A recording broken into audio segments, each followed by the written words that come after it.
Su larga trayectoria política nacía a partir de su acercamiento al peronismo en 1947 y su participación como miembro de la Federación Juvenil Comunista de la Argentina.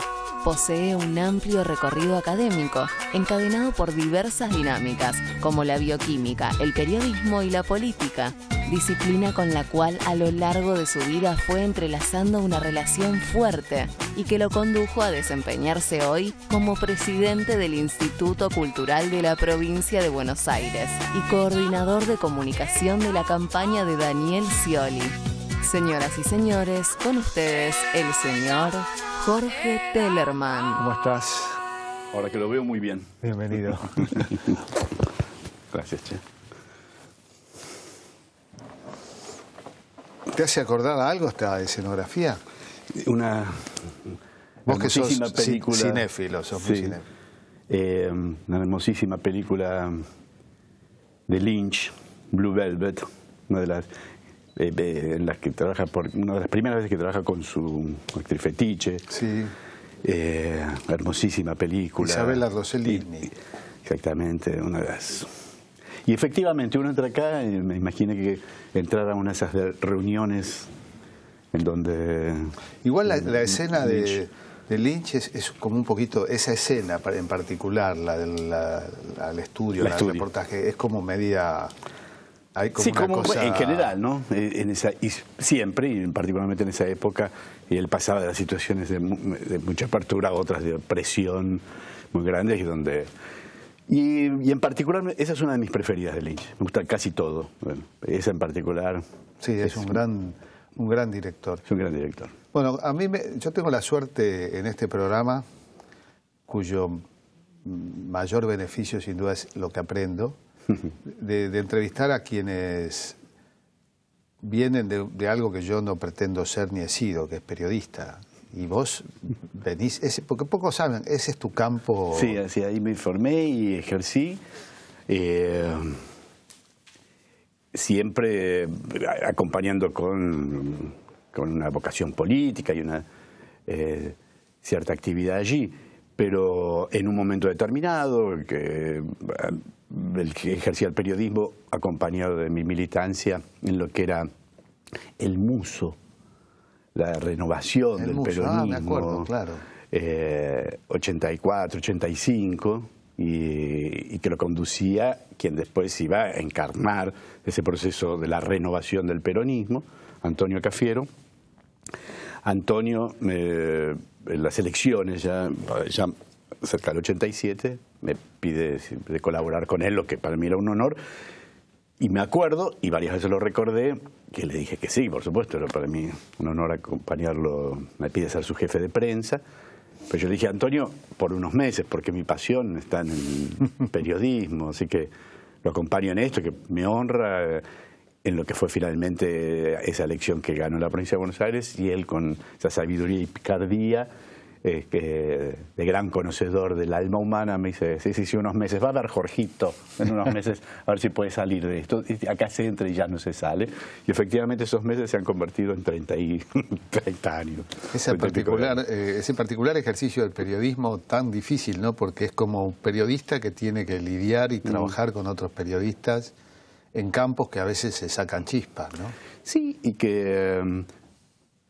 no necesariamente se piensa distinto. Alguna vez lo trataste y lo trabajaste con tus invitados en este programa. No hay mucha tradición en la Argentina de la prensa con partido tomado, de la prensa partidaria, cosa que en otros países es más habitual, que un medio determinado tenga una posición política, hasta cercana a un partido político, eso se diga. En general, la Argentina, el campo de los medios siempre fue distinto a eso, y a uno le toca trabajar con quienes no piensan necesariamente como uno. Y a muchos, y por ahí más a nuestra generación, les resulta siempre complejo separar el periodismo de una visión del mundo, de una visión del país. la idea de que el periodista solamente hace crónicas de una cierta situación y no una mirada específica sobre determinada situación, mirada determinada por tus valores, por tus ideologías, todas cosas que para uno son buenas, ¿no? Pero, y entonces, de todas maneras, el tiempo que me tocó ejercer periodismo y aún en la televisión con gente que piensa distinto y que me encontré mucho tiempo después, la supimos llevar bien, esas diferencias. Claro, porque una cosa es ser el dueño de un diario y otra cosa trabajar para un diario. Absolutamente. Es absolutamente sí. distinto. Eso sí, pero las diferencias aún se dan en la cuadra, como se dice en la jerga, ¿no? Sí, algunos obviamente que trabajan tienen que sobreactúan o se ven digamos, obligados a mostrar un cariño excesivo a sus patrones. Y bueno, creo que es bueno saber que el rencor es un sentimiento que no hay que dejarlo que eche raíces sólidas dentro de uno, ¿no? Sí, ¿no?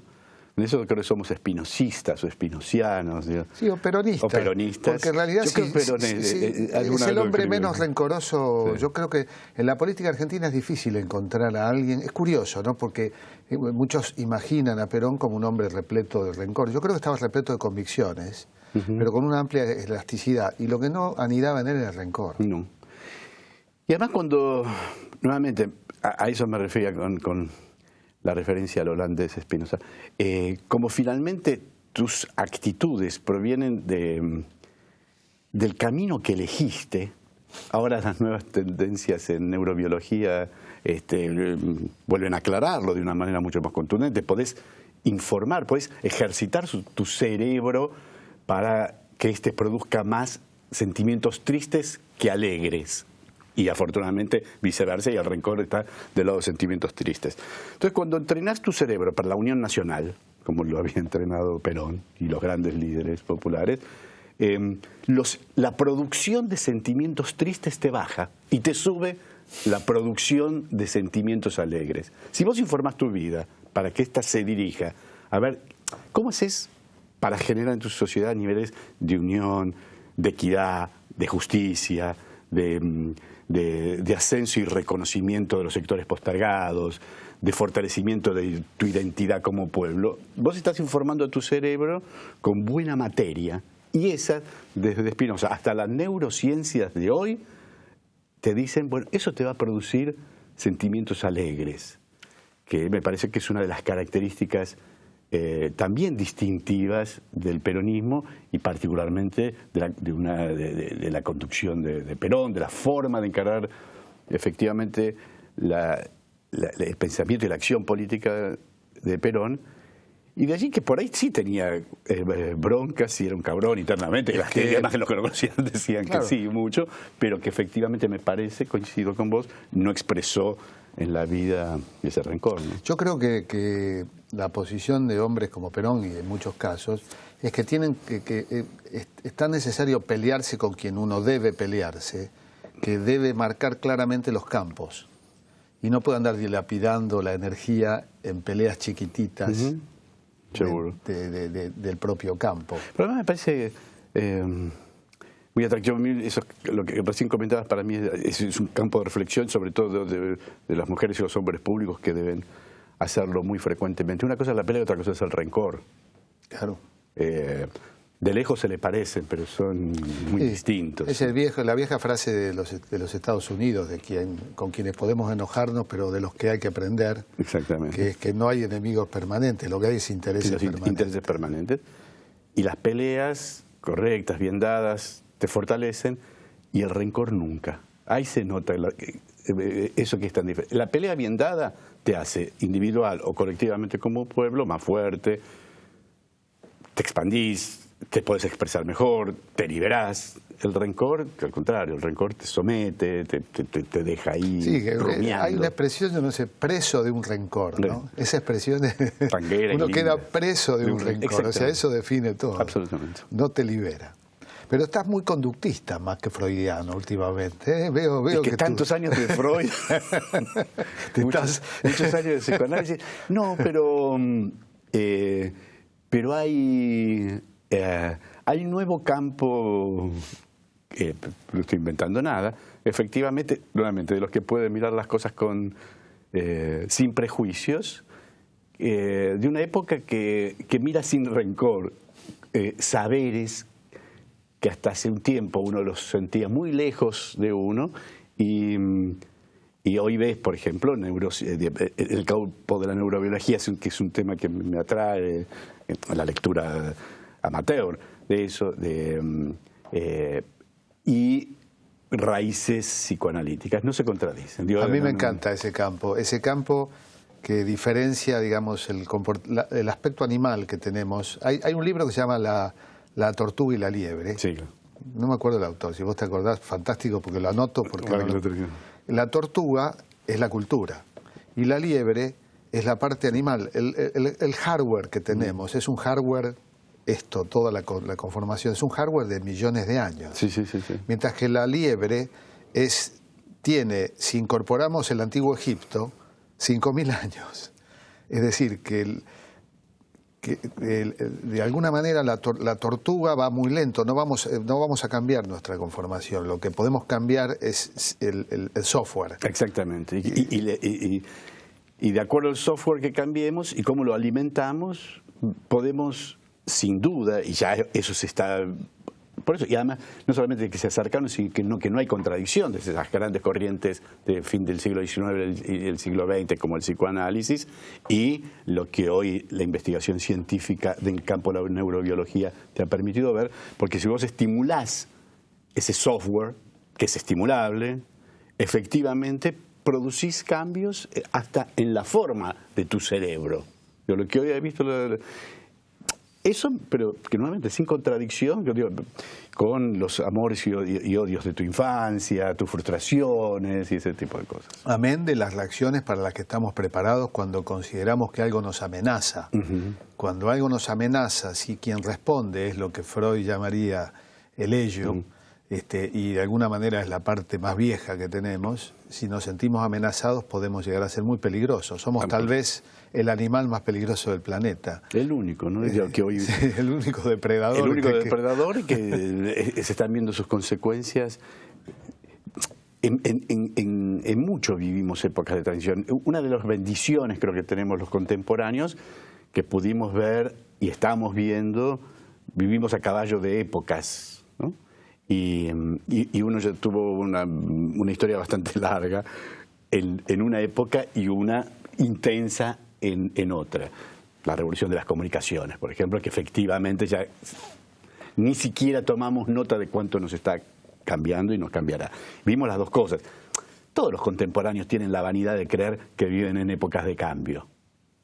Esta vez parece que es cierta. Pero la velocidad de esta... La velocidad de esta... Por eso me parece que no es vanidad de contemporáneos, sino que efectivamente vivimos una época de cambios, algunos maravillosos, efectivamente lo que la ciencia y la técnica le están agregando día a día para asombro, para deleite, para disfrute y para buen uso y mal uso de los seres humanos, y también la época de cambio de la naturaleza, en la que el hombre lamentablemente, como bien decís, como gran depredador, ya también es claro y preciso, tanto ha hecho para que eso suceda. A los ciclos naturales de hielos, de cambios climáticos, le estamos agregando ya de una manera tan evidente lo que el hombre con irresponsabilidad, pero la mayoría de las veces con búsqueda de provecho personal y de grupos económicos o de países dominantes, los estragos que han hecho la naturaleza, que dicho sea de paso, me parece que es uno de los elementos, de los varios elementos en los que ciertos liderazgos hoy a escala planetaria, como el del Papa, sí, están calando tan hondo, ¿no? Porque por Laudatio Si, que ya empieza a ser una especie de documento de líderes políticos, de organizaciones internacionales y afortunadamente de cada uno de nosotros, o en las recientes giras que ha hecho, vemos que ese tema también es uno de los elementos fuertes de su liderazgo. Sí, hace poco leía un libro que que mencionaba el discurso de Perón, el 1 de mayo, en la apertura de la Asamblea Legislativa en el año 74, donde Perón incluye en su discurso de manera central el tema del cuidado del planeta. 1974. Además éramos... Sí, es increíble. No sé si habíamos nacido. Sí, no, éramos ya. Éramos jóvenes, tenemos la misma edad. Y uno de los discursos seguramente que más te ha emocionado, lo que más nos emociona. Es increíble que ese mismo día haya ocurrido la famosa retirada de la plaza. Sí, que oscureció las cosas vitales que se dijeron ese día. Sí, que además ese discurso es increíble. Bueno, uno de los mejores discursos, sí. Y efectivamente es un prelaudatio. Sí. Tal cual. Es un... Leanlo, televidentes. Tal vez sea cierto eso que dicen, de que el Papa tiene alguna influencia de ese lado. Pareciera, ¿eh? Vamos a un corte y seguimos conversando con Jorge Tellerman.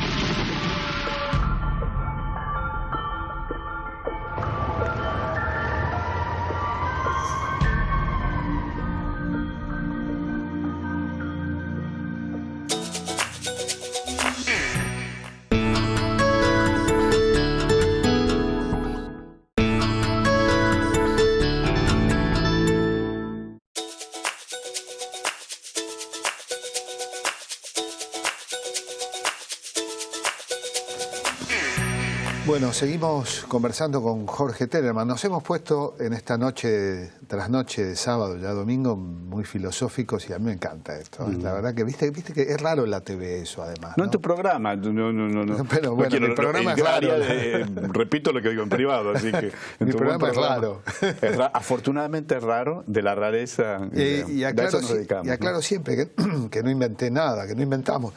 Los que hacemos Puerto Cultura no hemos ni más ni menos que tomado algunos valiosos ejemplos de esta simple costumbre de sentarse a conversar sobre todo, ¿no? Una de las personas a las que mejor le robás las ideas, que es un genio en líder, seguramente lo tenés, creo que lo mencionabas antes del corte, Pivot, como Henry Pivot, como claro, uno de tus mentores, programa maravilloso, Apostrophe, que hizo en la televisión pública francesa. Claro. El otro día tratábamos de acordarnos el nombre Bernard Pivot. Bernard Pivot. Él hace Le Bouillon también. Exactamente. Y tenía una frase maravillosa en relación a esto que haces. Dice, para escribir hace falta haber leído mucho, so pena de redescubrir la luna. Qué genial, ¿no? Genial. Entonces, como diciendo, sí, yo también. Él decía, como vos decís, sí, sí señor, yo todo lo copié. Claro, ahora, si yo quiero... Nos vamos a Platón, digamos. Ya llegamos a Platón. Si usted quiere escribir, filmar, primero lea, mire mucho eso que hace, si no va a creer que usted inventó la luna. Y bueno, por eso fantástica que creo que todos deberíamos tenerla de cabecera porque nos sirve para todas las actividades. Elogio del plagio como forma central de la creación. Exactamente. Ha sido, bueno, tu camino realmente es largo y sorprendente, ¿no? Porque yo sin ordenarlo, bueno, te estoy viendo como jefe de prensa de la Cancillería en París. Gracias. No te vi, pero sabía que estabas... embajador en Cuba. Embajador en Cuba. A cargo en Washington también, de la oficina de prensa en Washington. Estoy mezclando contame un poco ese camino que empezó con Cafiero. Empezó con Cafiero, ahí cuando empecé a hacer la transición entre el periodismo y la política, hasta que dejó de ser transición. Durante un tiempo seguí escribiendo con seudónimo algunos artículos, utilizaba el apellido de mamá. ¿Cuál es? Lanzmann. Pero nadie... Mirá vos. No solamente nadie lo recordará ahora, nadie lo recordó en ese momento tampoco. No es por el paso del tiempo solamente, no es la usura del tiempo lo que generó ese olvido.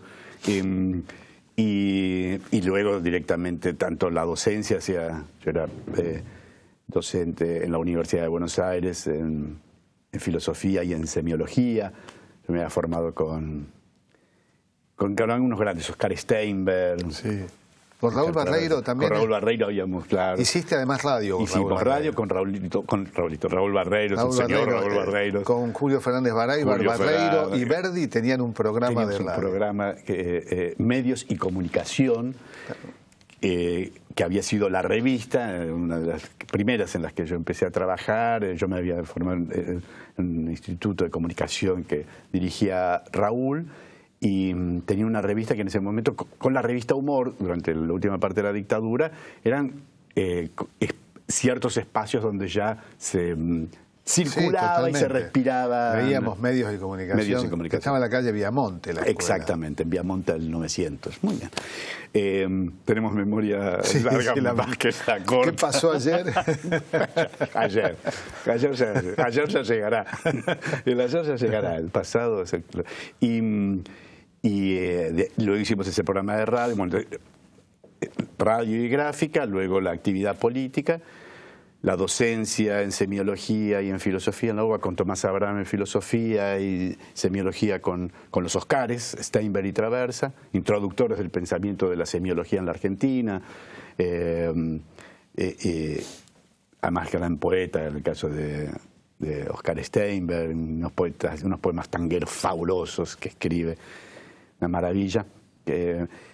Luego la actividad política me llevó al principio a tener actividades diplomáticas en el exterior para la Argentina, como cuando fui agregado cultural y de prensa en París, pero luego una especie de concurso que se hizo en la OEA, la Organización de Estados Americanos, con sede en Washington, como seguramente la mayoría de los televidentes recuerda. Cuando lo eligen a Gaviria como secretario general, el expresidente que había sido presidente de Colombia, elige tener un staff de jóvenes de esa época, del grupo de países que habían apoyado su candidatura. La Argentina había sido uno de ellos, y se hace un concurso sin que lo sepamos los que estábamos concursando para ocupar posiciones en su staff.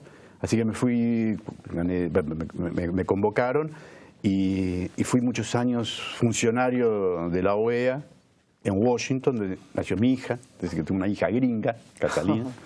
Allí nos fuimos con Eva y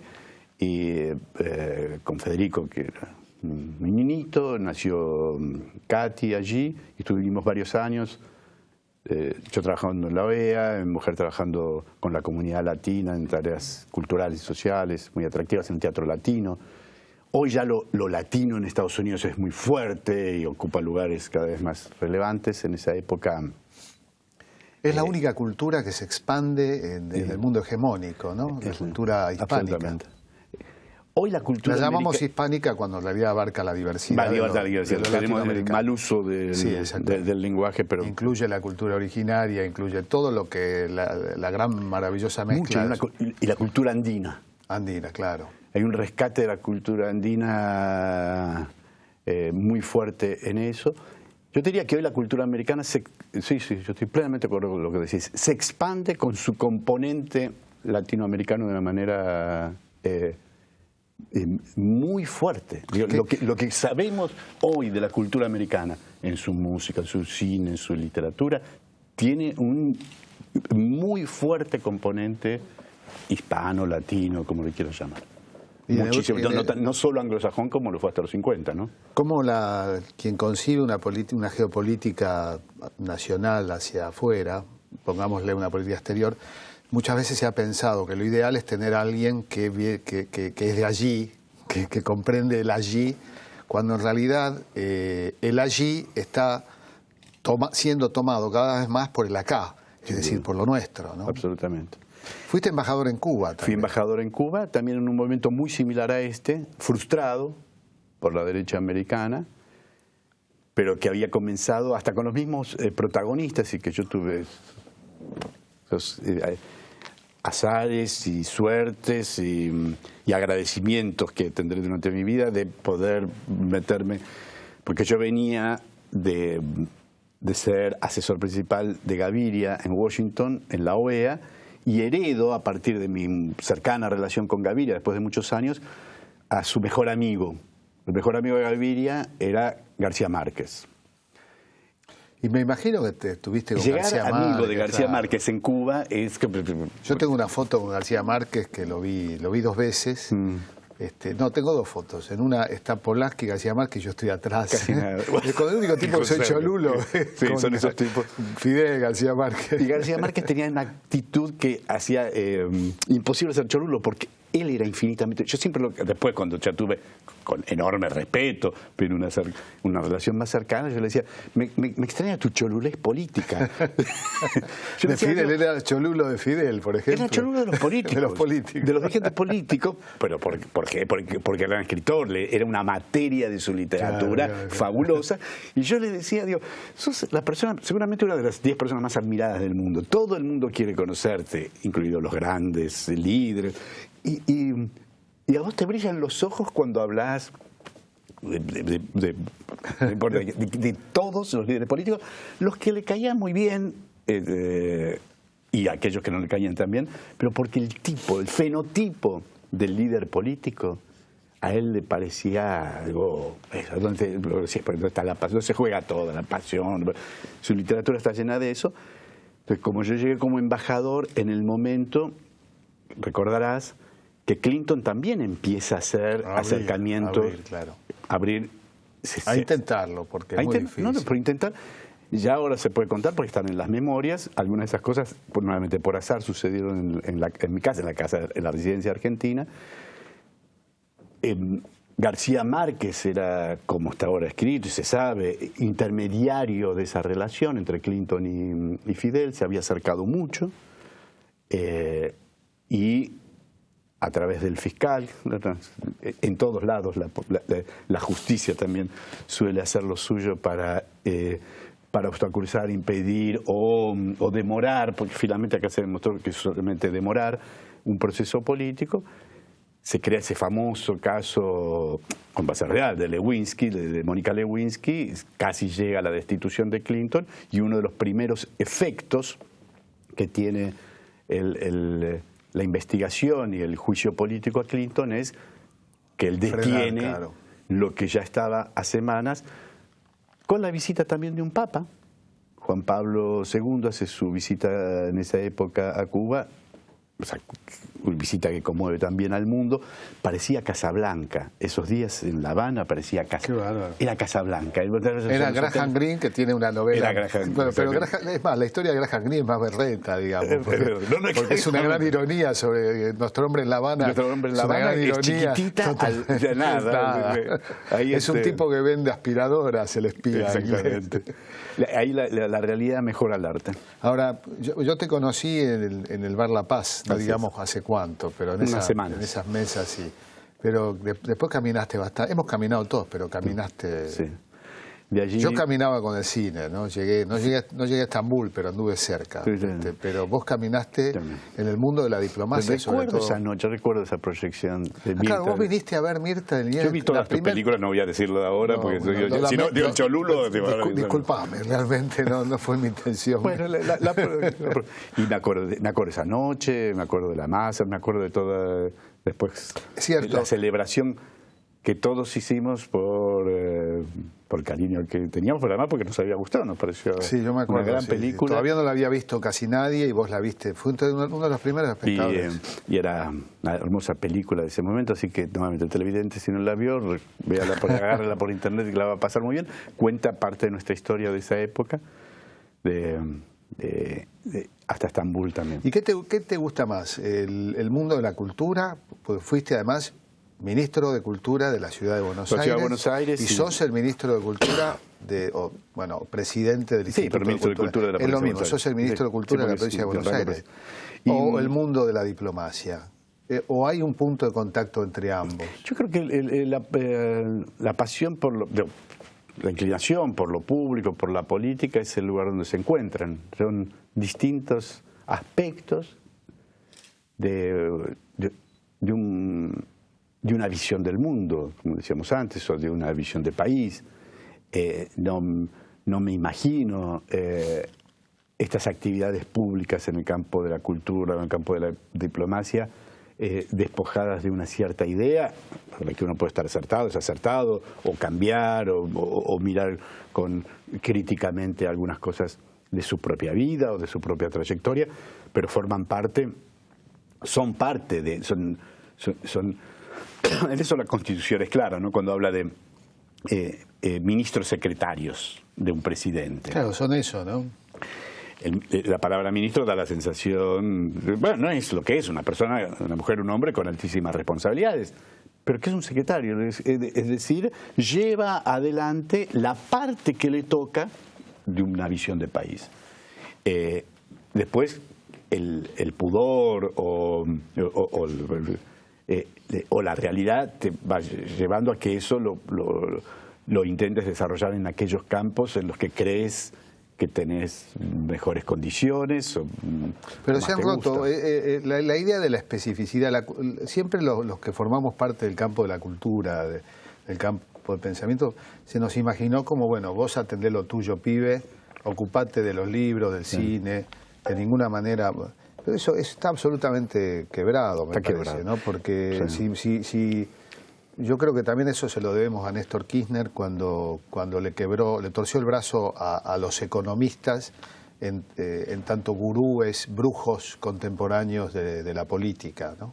Y esa ruptura abrió el camino a otras rupturas donde uno puede concebir que la cultura entender que la cultura está en el centro de todas las cuestiones. Sin duda. Que una perspectiva cultural es mucho más rica que una perspectiva económica. Yo tenía un profesor y ya vamos al corte, tenía un profesor de historia que era jaurechiano, se llamaba de Lepiane, sobrino de Luis de Lepiane, fundador de Forja, que llamaba a ciertos especialistas brutos especializados. Claro.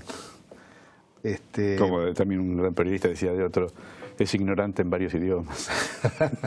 Muy bueno. Bueno, vamos al último corte y seguimos conversando en esta noche tras noche de sábado con Jorge Telerman.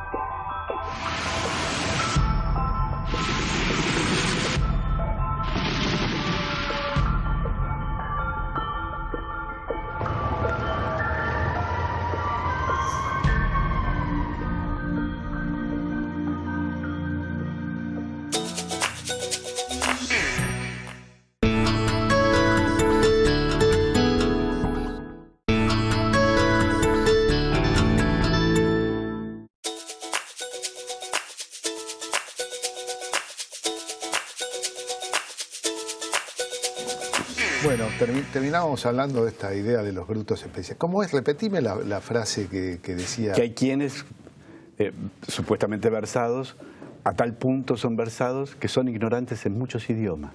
Saben muchos idiomas y todo lo ignoran.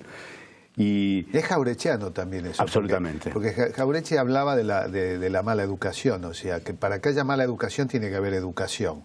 La última novela de Eco tiene que ver con eso que yo también, en estos efectos que produce el paso del tiempo en la memoria corta, no recuerdo su nombre. Sí, por ejemplo, los primeros de Apocalípticos integrados, pero en lo último tiene eso que estás diciendo, que el líder político, el que más sabe, ese que está al tanto de lo preciso, de la nueva teoría, es el impotente, el que no sabe, el que no hace. El otro, el que hace en serio, el que cambia el mundo, es aquel que seguramente no tuvo tanto tiempo para dedicarse a ciertos saberes que en épocas de derivación de ciertas ideas de la Ilustración parecía tan importantes, claro, que son, por supuesto, el conocimiento es importante, la información es vital, no así el alarde. Y también hay una puesta en valor de otros saberes, que me parece que tienen que ver con lo que también recién comentabas, que es voluntad política de finalmente hacerlo valer, y que esta es una época, y el espíritu, me parece que, Jorge, que el espíritu de esta época favorece a revalorizar ciertos saberes como por ejemplo estos que hacen que las políticas culturales ya no sean consideradas un adorno, no solamente por el reconocimiento de lo eficaces e importantes que son en términos de constituir identidad, fortalecer identidad de un pueblo, o permitirle los aspectos celebratorios de la vida en sociedad, que también son tan importantes en las políticas culturales, sino también porque hoy es un hecho muy contundente en el mundo el lugar que ocupan en la producción de riquezas las actividades culturales. Son las industrias culturales con más futuro, porque en la medida que el hombre gane derechos, que gane tiempo, si los medios de producción y su evolución se pusieran al servicio del hombre y la mujer, ¿no? Porque entonces Cristina nos acostumbró a decir todos y todas. Mi mujer, hombre. Exactamente. ¿Cómo se reemplaza ese concepto del hombre, ¿no? La humanidad es todo un desafío. Humano queda más afectado. El ser humano la sociedad requiere dos palabras. Ser humano. Es una limitación del lenguaje. Pero hay tiempo, ¿eh? Sí, hay una limitación del Tenemos tiempo suficiente para usar dos palabras en vez de una. Sobra. La vida no. Pero realmente no, si uno entendiera el valor de lo cultural y su potencial en la política, y lo hablo con vos, que tal vez seas, creo que no me equivoco, sos uno de los pocos casos de quien, siendo el secretario de alguien en el campo cultural, llegaste a ser jefe de gobierno. Sí, no hubo. O sea, fuiste ministro de Cultura de la ciudad y llegaste a ser vicejefe y jefe de gobierno de la ciudad. ¿Y cómo se piensa una jefatura de gobierno que equivale a una gobernación? Sí, es una gobernación. Desde una perspectiva cultural. ¿Cómo te cambiaba? ¿Cómo lo vivías eso? Yo creo que tenía que ver con esos nuevos aires que soplan y que efectivamente hacían posible imaginar que quien era ministro de Cultura podía ser además gobernante. Es decir, que no era una capite diminutio dedicarse a eso, accesorio de la cultura, sino que la central, es cierto que la ciudad de Buenos Aires, históricamente, permite eso por la centralidad que tiene lo cultural, y no hablo solamente desde el aspecto antropológico, de lo cultural en términos concretos, la importancia y la centralidad que tiene lo cultural en la vida cotidiana, en la producción de riquezas, en la forma que nos organizamos, porque en los barrios, yo qué sé, nuestro querido amigo Pacho O'Donnell inventó eso de los talleres culturales en un momento y perduran. Y si alguien porque Pacho fue también responsable de cultura en la ciudad y luego en Nación. Y luego fue uno de mis primeros invitados, Pacho. Saludos, Pacho. Saludos que todos queremos y todos como vos, yo, que hemos realizado tareas en el campo de la cultura, reconocemos en él muchas de las cosas, ideas pioneras. Bueno, el programa también, no hay que ir a Pivó. A Pivó. Yo fui primero a Pacho O'Donnell. Bueno, es también gordo como Pivó. Sí, con otro estilo, ¿no? Con otro estilo. Tiene muy psicoanalista y bueno. Sí. Yo lo conocí en la época de psicoanálisis. Queridísimo Pacho. Digo, esas cosas, la ciudad de Buenos Aires, pero tienen que ver, me parece, mucho más con la época. Me tocó por la transición es a ser jefe de gobierno en una época donde no era una rareza ya el considerar que alguien que se dedicaba a la política desde los aspectos de las políticas culturales entendía la centralidad de la vida de la sociedad, porque coincido con vos, siempre y mucho más en esta época, hoy tiene una centralidad concreta. Ya la producción en el campo de las industrias culturales, si la sumáramos, es la quinta economía mundial. Esos son los aspectos de los pueblos a escala planetaria. Y hasta en los aspectos de la revista Forbes, las fortunas hoy más importantes del mundo provienen del vastísimo campo que uno podría decirle las industrias creativas. Ya no son los que fabrican la maquinaria pesada, la industria pesada, sino aquellos que agregan valor a través de la creatividad a producción de contenidos, claro, software, es decir, el universo de las industrias culturales. Y la muy buena noticia, me parece, para la Argentina es que es un campo en el que la Argentina, sin sacar ilusorio pecho, puede decir, acá yo tengo un lugar importante. Porque en el mundo por ahí de la industria pesada, en fin, en el siglo XX le era más complejo a la Argentina ocupar un lugar decisivo y lo tenía que ser a pura voluntad política, a pura inteligencia política en el concierto de las naciones. Hoy, conforme los modos de producción, la circulación de bienes y mercancías, las cosas a las que la humanidad le da valor, la Argentina tiene una cantera de talentos y capacidades productivas e inversiones estos años que se han hecho enormes. Enormes. Sí. Bueno, siempre lo decíamos como ministro, digo, el nivel de inversión que ha habido y de importancia, la cantidad de jóvenes que se dedican a producir contenidos, desarrollos de software, desde videojuegos hasta el largometraje, en fin, es un campo fantástico. La Argentina se ha transformado, por ejemplo, en un polo de producción de contenidos, no ya largos, sino además contenidos culturales y científicos para TV. Absolutamente. Y además en sintonía con una concepción de un Estado activo, ¿no? Absolutamente. Eso es sorprendente. No hemos todavía podemos decir que estamos a la defensiva, pero conquistando nuestro propio espacio, que no es poco. El peso específico de lo que producimos en el mundo todavía es pequeño. Es pequeño, pero convengamos que convencidas las dirigencias de eso, es un campo de una pero no una potencialidad para el siglo que viene, una potencialidad para pasado mañana, claro, porque están las bases echadas. Además vos decís quinto, bueno, ojalá se reduzca como debería ser. Tal vez una de las primeras economías, que es la de las armas, ¿no? Sin la duda. Lamentablemente sigue siendo. Si esa se reduce y sube la de la producción de la paz enlatada, por supuesto, no, muchas veces lo cultural va al servicio de la venta de armas según quien lo produzca, ¿no? Una anécdota chiquitísima, al final con lo del principio, con Cafiero. Cafiero en un momento me pide tener unas reuniones en un viaje que me pide hacer a Estados Unidos. En ese momento, con alguien del Departamento de Estado que había ocupado lugares importantísimos, entre otras cosas, porque había sido un políglota, y en la reunión de Yalta es traductor, que es Vernon Walters.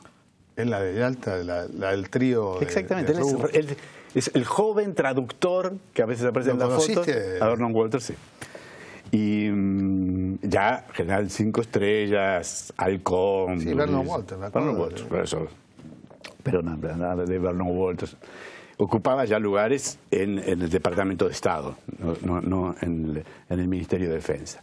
Y un tipo muy interesado en la Argentina y en el peronismo, no necesariamente interesado con amabilidad, pero interesado al fin. Pero ya hacia ese momento de su vida mucho más poroso, en todo caso, a los fenómenos políticos latinoamericanos y populares como el peronismo. Y en la reunión, ya más distendida, el tipo grandote, de voz muy estentor y potente, me dice, así con cara y ceño fruncido, dice: ustedes cometieron un error terrible. Joven, yo digo, ¿en qué cosas? ¿Cómo podemos repararlo? Ahí, además, hablando así, entonces, dice: ¿cómo permitieron que la obra de arte sobre Evita la hicieran los ingleses y no ustedes? Ah, mira qué genial. Bueno, hay que decirle que lo mismo le pasó a Gandhi, a la India con Gandhi. A la India con Gandhi, con la película, con los... Me dice, ustedes, con esa historia, con esa persona, con esa figura de la historia, no haber hecho la ópera ustedes y la película, el producto, dice, nunca entendieron que nosotros podíamos, y ahí va a tu frase, nunca entendieron que nosotros pudimos venderles lavarropas y armas, pero obvio, porque antes le vendíamos películas. Dice, primero vamos con las películas, primero vamos con las series de televisión y después le vendemos los productos. Y si ustedes tienen oro en polvo con la historia que tienen, un tipo acostumbrado a hacer la guerra, traductor de uno de los momentos cúlmines de cuando el mundo se divide en dos y empieza la Guerra Fría, el tipo toma conciencia, habiendo sido una pieza clave en los mecanismos de toma de decisión de los poderes políticos, económicos y militares de Estados Unidos, de la importancia que un país, que un Estado le dé a sus industrias culturales. Estoy hablando del año 87, 88, dio revelador antes de la revolución. No lo sabía muy bien. Yo creo que la Guerra Fría la ganan con eso, ¿no? Sin duda, Jorge, yo estoy convencido. Yo estuve hace un tiempo en Vietnam y lo que no lograron con el Napalm, por suerte, de alguna manera lo están logrando con la cultura, donde los vietnamitas por esta cuestión, como decía Marx, del fetiche de la mercancía, y en este caso la mercancía más cotizada de origen anglosajón es la cultural, nos guste o no. Sin duda. Sea Rambo o sea... y cosas deliciosas. Algunas muy buenas. La cultura popular norteamericana es verdaderamente... fabulosa. Y la inglesa también, ¿no? Bueno, fabulosa. No hace falta nombrar ni a los Rolling ni a los Beatles para... No, para a John Dos Pasos. O a Whitman, o a... Claro. En fin. Es sorprendente y creo yo que acá, me parece que en estos últimos años se ha entendido y me parece que, bueno, has tenido algo que ver con el tema y vuelvo a decir, marco claramente esta transición. Me parece que en la política exterior es donde es clave este peso de lo cultural, porque Central. no tenemos guita. Gorriarena decía, el argentino, un artista, lo que busca en general no es dinero, porque no hay. Lo decía además en el año 98, ¿no? Entonces, ¿qué buscamos? Prestigio. Claro. Yo creo que eso es un modelo también de política, entender el prestigio de valores culturales argentinos para compensar la falta de otros potenciales que de hecho nos cuesta poner en juego, ¿no? Hay países que le dan, digo, desde los países de economías centrales a otros más perfectos. De Francia y México, los lugares que tienen en la política exterior de estos dos países, amigos de Argentina. Hablando de Francia, es la primera vez que recibo a un chevalier. Y yo, como chevalier. Claro, somos chevaliers. Hemos recibido la orden de caballeros. Pero el afrancesado sos vos, no yo. Ya está, entonces sos chevalier, sos también. Ser chevalier, como lo decía Mansilla, que es el Le primero que habla. a la gente, es una orden, explícalo porque... Es una orden que da la República Francesa a gente que consideran, en el caso de Jorge, con acierto, por descuido, que algo hemos aportado. El síndrome del impostor lo tenemos ambos. Que bueno, eso lo voy a repetir. Que por los aportes al campo de la cultura, de las artes y la cultura. Hemos sido honrados. Y creo que yo siempre digo, pero ¿qué? ¿Ayudaste a Francia? No, yo me limité a ayudar a la Argentina. Sin duda. Y encontramos un camino común para transitar con un país que defiende la excepción cultural. Es decir, que la cultura sea tratada excepcionalmente y no como cualquier otra actividad industrial. Gran tema, ¿no? Y además, ¿con qué argumento? Uno de los argumentos más sólidos e inobjetables y poéticos del mundo. Dice, porque eso está en nuestras cabezas. Claro, decía. Así es. ¿Por qué lo hace? Porque eso está en nuestras cabezas. Dice, ¿pero qué defienden? No, eso... Nosotros tenemos un país, tenemos una frontera, una bandera, eso es intangible, bueno, lo que está en nuestras cabezas también es intangible. Lo único que un país no puede importar es su propia creatividad cultural, y nos vamos yendo. Jorge, bueno, acá está la parte egocéntrica mía, que es regalarte un libro que escribí, mi última novela. Para la próxima visita vengo y te hablo de esto como hablaba. Yo después de este programa estoy seguro que nos debes tus memorias, porque realmente yo diría, no hablamos de haber trabajado con Badía. Yo creo que la televisión, la política. Sí, bueno, Badía, Cafiero, Fidel Castro, García Márquez, jefatura de gobierno, ministerio de los dos Buenos Aires, lo debes haber pensado ya.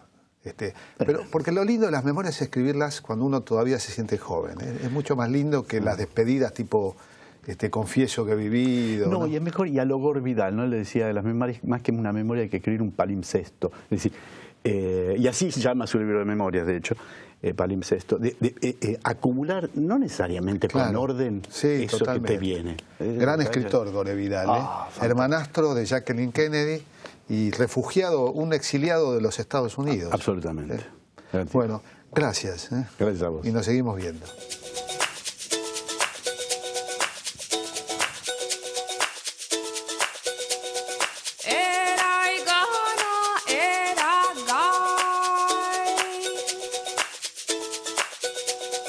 Hey!